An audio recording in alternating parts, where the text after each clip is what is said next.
Hello, hello children.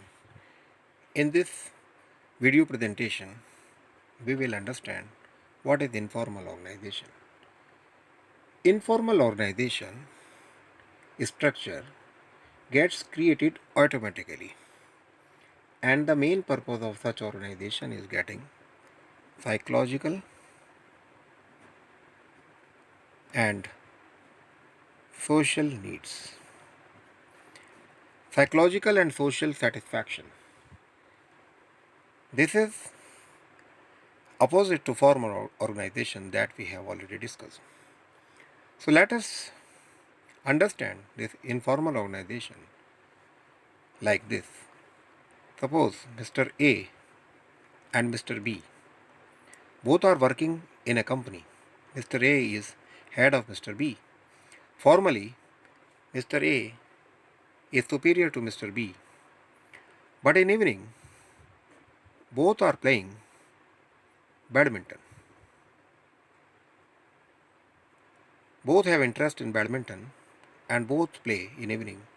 And at that time, they don't behave like in senior and junior, but they become the part of an informal organization, and this group gives them satisfaction psychologically, as well as this group cater their social needs. Now we shall discuss more features of informal organization so that we can identify it in a better way. Number one, this is unplanned.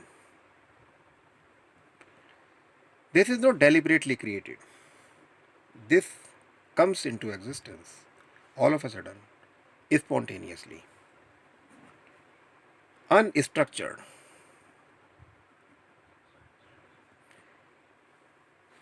Informal organization does not have any formal structure. It takes its shape in its own way. Next is informal communication. Informal communication. As we see in formal organization, there is a proper way of communicating a thing.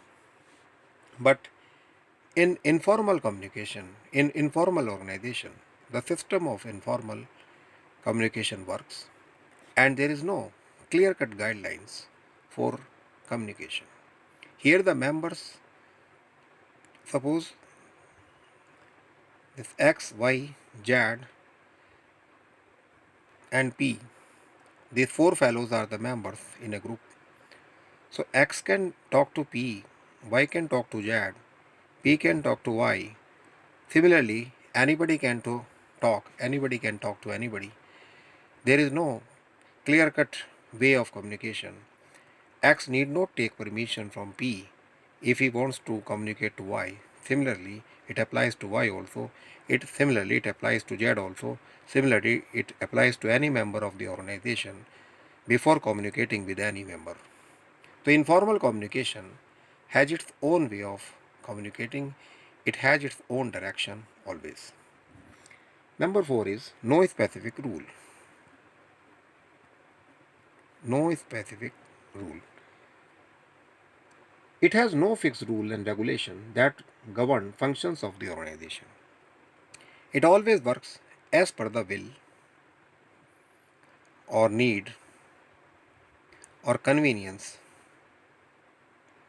of members. Suppose these are different members.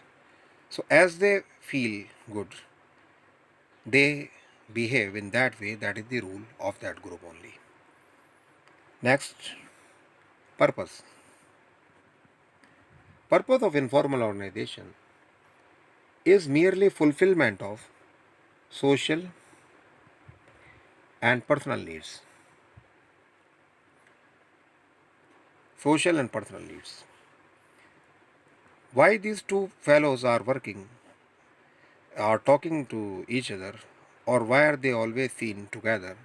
It depends upon so many factors like social factors and personal needs. It is possible that these two persons feel socially secured in each other's company. It is also possible that these two persons are able to fulfill each other's personal need. So, informal organization has these important features: unplanned, unstructured, informal communication, no specific rule and purpose. Now, question comes: what is the advantage of informal organization? So, we can say informal organization is the need of every human being because it is fast. Informal structure does not follow a scalar chain, as we discussed like this.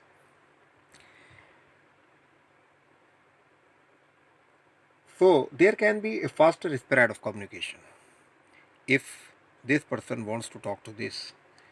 So it need not go via this fellow. It can directly reach this, and similarly, this person can directly respond to this. So like this, the communication becomes very fast in informal organization. Cooperation and coordination. Social interaction leads to cooperation and coordination among people of different groups. Basically, informal organization is standing on the foundation of cooperation and coordination. Without cooperation and coordination, you can never imagine for informal organization. Satisfaction of social needs. Satisfaction of social needs. People satisfy their social needs, recognition, and acceptance in informal organization. Protection. Informal organization provide protection to its members from pressure of top management. This is top management, and here the workers are working. All are under the pressure of this top management. If they are not having a rapport among them, then everybody will be under pressure of this top management. So this informal group provides a protection to the members. It is possible that only these two are the member of one informal group, these two are the member of another informal group. So it's okay, it depends upon their own likings and disliking. So whatever may be the base of the creation of the informal group, they always feel protection from the work pressure. Next is flexible. Informal organization extends its flexibility to formal organization. Creativity. Informal organization promotes creativity and innovation in the work of individual. When different workers are working together, informally when they behave, so naturally their creativity comes out. It emerges in them. Next and the last point we can say achievement of goals. Informal organization helps to achieve informal goals of the organization efficiently, and it develops mutual understanding. Sometimes so many things are not clear by formal instructions and formal guidelines.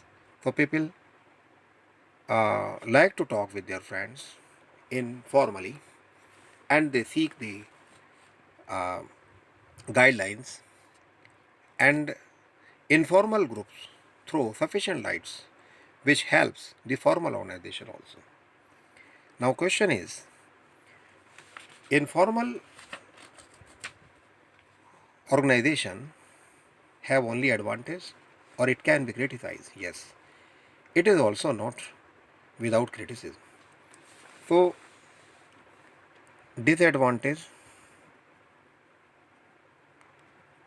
of informal organizations can be understood like rumors. It is believed that informal organization structure spreads rumors which may mislead the employees. Rumors.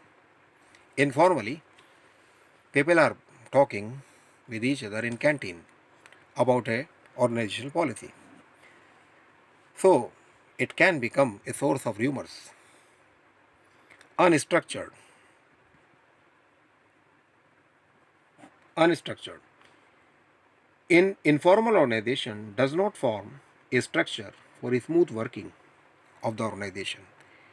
We have already discussed it depends always on the will and need of the members.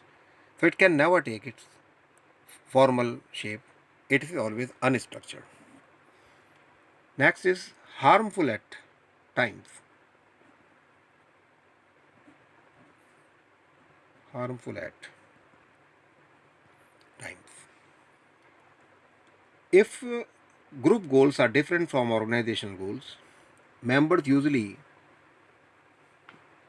pursue group goals even if they are against the interest of formal organizational goals. This harms the organization. And last one, resistance to change. Informal organizations prefer a status quo and a routine work pattern. Lack of desire to deviate from existing norms or acquire new knowledge work against implementation of new sound policies in the organization. Management has to face resistance to new work methods.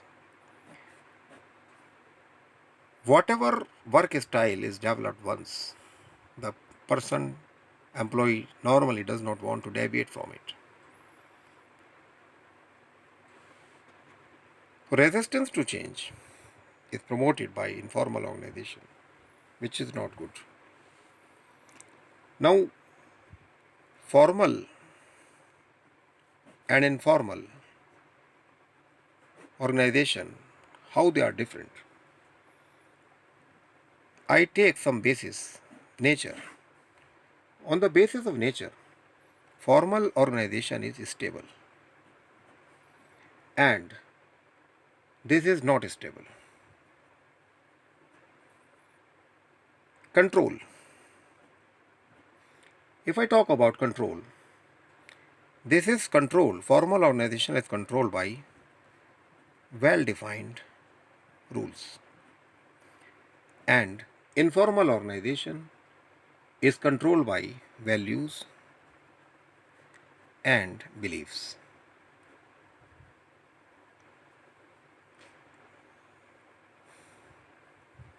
Right? Next is authority level. Authority level. Members follow hierarchical structure. Hierarchical structure. And here, equal status of members. This is equal status. This is hierarchical structure and this is equal status. Now, creation. This is deliberate in creation and this is spontaneous. This is spontaneous.